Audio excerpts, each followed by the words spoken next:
জীবনানন্দোত্তর যুগের বাংলা সাহিত্যের একজন প্রধান আধুনিক কবি শক্তি চট্টোপাধ্যায়। শক্তি চট্টোপাধ্যায়ের জন্ম 25শে নভেম্বর 1934, মৃত্যু 23শে মার্চ 1995। শক্তি চট্টোপাধ্যায় 50-এর দশকে কবিদের মুখপত্র কৃত্তিবাস পত্রিকার অন্যতম কবি হিসাবে প্রতিষ্ঠিত হন। তার উপন্যাস অবনী বাড়ি আছো, দাঁড়াবার জায়গা ইত্যাদি প্রকাশিত হয়। তাঁর লেখা প্রথম উপন্যাস কুয়োতলা। শক্তি চট্টোপাধ্যায়ের লেখা প্রথম কাব্যগ্রন্থ হে প্রেম হে নৈশব্দ, এটি দেবকুমার বসুর চেষ্টায় 1961 সালে প্রকাশিত হয়। ইউজিসি নেট সিলেবাসের এবং সেট সিলেবাসে শক্তি চট্টোপাধ্যায়ের যে 6টি কবিতা আমাদের পাঠ্য, সেগুলি হল অনন্ত কুয়ার জলে চাঁদ পড়ে আছে, আনন্দ ভৈরবী, অবনী বাড়ি আছো, চাবি, হেমন্তের অরণ্যে আমি পোস্টম্যান, যেতে পারি কিন্তু কেন যাব। ইউজিসি নেট সিলেবাস অন্তর্ভুক্ত শক্তি চট্টোপাধ্যায়ের প্রথম কবিতা অনন্ত কুয়ার জলে চাঁদ পড়ে আছে। কবিতাটি ধর্মে আছো জিরাফেও আছো কাব্যগ্রন্থের অন্তর্গত। দেয়ালির আলো মেখে নক্ষত্র গিয়েছে পুড়ে কাল সারা রাত, কাল সারা রাত তার পাখা ঝরে পড়েছে বাতাসে, চরের বালিতে তাকে চিকচিক মাছের মতো মনে হয়, মনে হয় হৃদয়ের আলো পেলে সে উজ্জ্বল হতো। সারা রাত ধরে তার পাখা খসা শব্দ আসে কানে, মনে হয় দূর হতে নক্ষত্রের তামাম উইল উলট পালট হয়ে পড়ে আছে আমার বাগানে। এবার তোমাকে নিয়ে যাব আমি নক্ষত্র খামারে নবান্নের দিন, পৃথিবীর সমস্ত রঙিন পর্দাগুলো নিয়ে যাব শেফালির চারা, গোলাবাড়ি থেকে কিছু দূরে রবে সূর্যমুখী পাড়া। এবার তোমাকে নিয়ে যাব আমি নক্ষত্র খামারে নবান্নের দিন। যদি কোনো পৃথিবীর কিশলয়ে বসে থাকো ভালো, যদি কোনো আণবিক পর্যটনে জানালার আলো দেখে যেতে চেয়ে থাকো, তাহাদের ঘরের ভিতরে আমাকে যাবার আগে বলো, তাও নেব সঙ্গে করে। ভুলে যেও না কো তুমি আমাদের উঠানের কাছে অনন্ত কুয়ার জলে চাঁদ পড়ে আছে। শক্তি চট্টোপাধ্যায়ের দ্বিতীয় কবিতা আনন্দ ভৈরবী।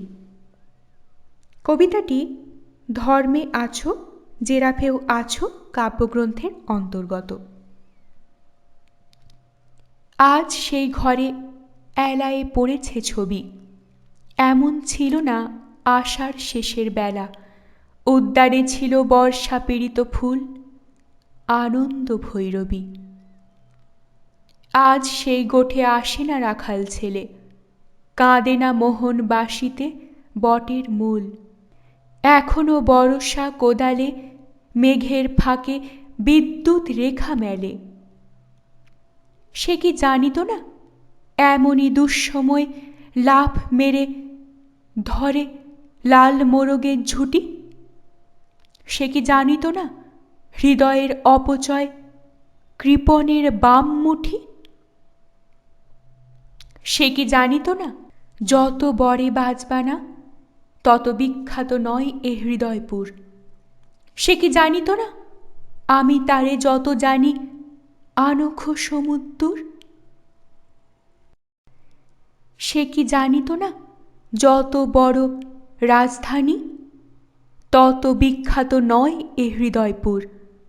সে কি জানিত না আমি তারে যত জানি, নখ সমুদ্র।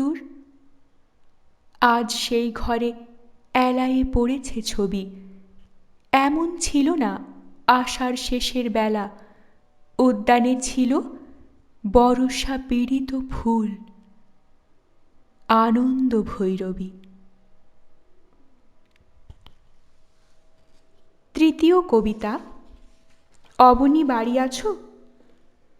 কবিতাটি ধর্মে আছো জেরাফেও আছো কাব্যগ্রন্থের অন্তর্গত।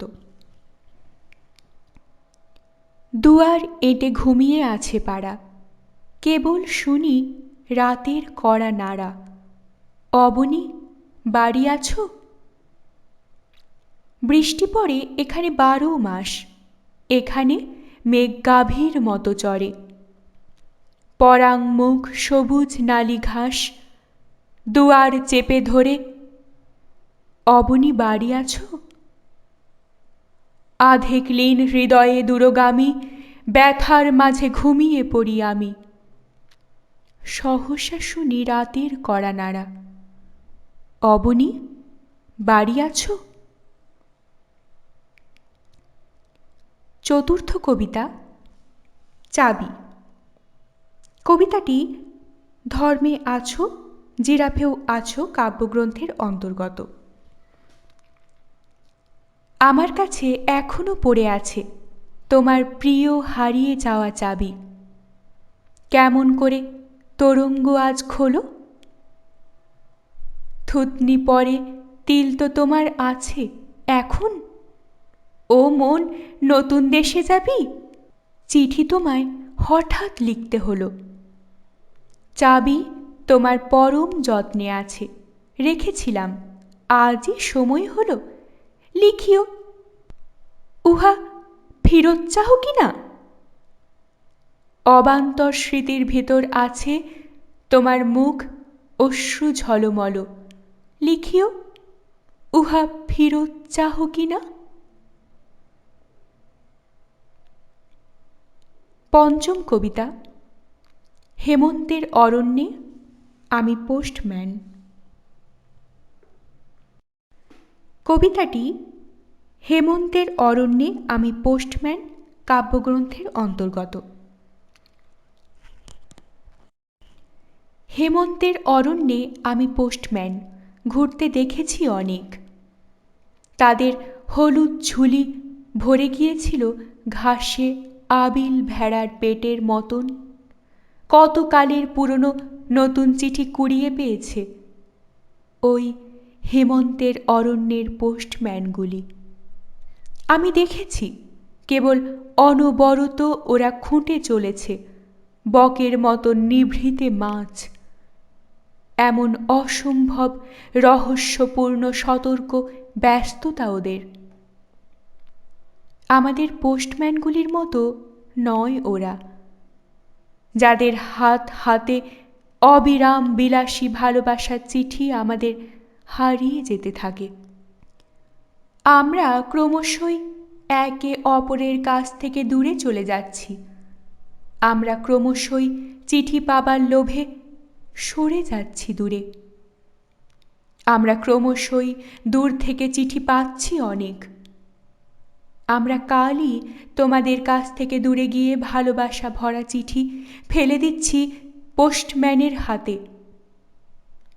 এরকমভাবে আমরা যে ধরনের মানুষ সে ধরনের মানুষের থেকে সরে যাচ্ছি দূরে। এরকমভাবে আমরা প্রকাশ করতে চাচ্ছি নিজেদের আহাম্মুক দুর্বলতা, অভিপ্রায় সবই। আমরা আয়নার সামনে দাঁড়িয়ে নিজেদের দেখতে পাচ্ছি না আর। বিকেলের বারান্দার জনহীনতায় আমরা ভাসতে থাকছি কেবলই। এরকমভাবে নিজেদের জামা খুলে রেখে আমরা একাকী ভেসে যাচ্ছি বস্তুত জ্যোৎস্নায়। অনেক দিন আমরা পরস্পরে আলিঙ্গন করিনি। অনেক দিন আমরা ভোগ করিনি চুম্বন মানুষের। অনেক দিন গান শুনিনি মানুষের, অনেক দিন আবোল তাবোল শিশু দেখিনি আমরা। আমরা অরণ্যের চেয়েও আরও পুরানো অরণ্যের দিকে চলেছি ভেসে। আমরা পাতার ছাপ যেখানে পাথরের চিবুকে লীন, তেমনি ভুবন ছাড়া যোগাযোগের দেশে ভেসে চলেছি কেবলই। হেমন্তের অরণ্যে আমি পোস্টম্যান, ঘুরতে দেখেছি অনেক। তাদের হলুদ ঝুলি ভরে গিয়েছে ঘাসে, আবিল ভেড়ার পেটের মতন কতকালের পুরনো নতুন চিঠি কুড়িয়ে পেয়েছে ওই হেমন্তের অরণ্যের পোস্টম্যানগুলি। একটি চিঠি হতে অন্য চিঠির দূরত্ব বেড়েছে কেবল, একটি গাছ হতে অন্য গাছের দূরত্ব বাড়তে দেখিনি আমি। ষষ্ঠ কবিতা, যেতে পারি কিন্তু কেন যাব। কবিতাটি যেতে পারি কিন্তু কেন যাব কাব্যগ্রন্থের অন্তর্গত। ভাবছি ঘুরে দাঁড়ানোই ভালো, এত কালো মেখেছি দুহাতে এত কাল ধরে, কখনো তোমার করে তোমাকে ভাবিনি। এখন খাদের পাশে রাত্রিরে দাঁড়ালে চাঁদ ডাকে, আয় আয় আয়। এখন গঙ্গার তীরে ঘুমন্ত দাঁড়ালে চিতা কাঠ ডাকে, আয় আয় আয়। যেতে পারি, যে কোনো দিকেই আমি চলে যেতে পারি, কিন্তু কেন যাব।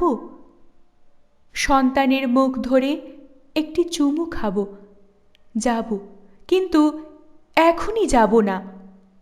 তোমাদেরও সঙ্গে নিয়ে যাব, একাকী যাব না অসময়ে।